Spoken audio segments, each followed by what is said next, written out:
యుద్ధంలో ఓడినటువంటి పాకిస్తాన్ ప్రధానమంత్రి ఇప్పుడు వివిధ దేశాలకు ముస్లిం దేశాల దగ్గరికి ప్రత్యేకించి వెళ్తున్నాడు.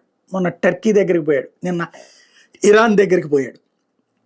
ఈ సందర్భంగా సాధారణంగా మేము మధ్యవర్తిత్వం చేస్తామంటే భారత్ ఎట్టాగూ ఒప్పుకోదు, కాబట్టి మేమే చర్చలు జరుపుతాం అంటూ చర్చల ప్రతిపాదన తెర ముందుకు తీసుకొచ్చాడు.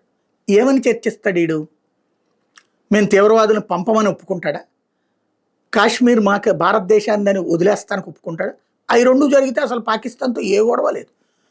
కాశ్మీర్ అనేది భారత్లో అంతర్భాగమని, అదే సందర్భంలో తీవ్రవాదుల్ని ఇక పైన మేము పంపించబోం, మా యువకుల్ని తీవ్రవాదంలోకి జారనివ్వబోము, కాశ్మీరీ తీవ్రవాదులుగా తయారు కానివ్వబోము, ఈ రెండు హామీలు ఇస్తే అసలు పాకిస్తాన్లో భారతదేశం పెట్టుబడులు కూడా పెడుతుంది.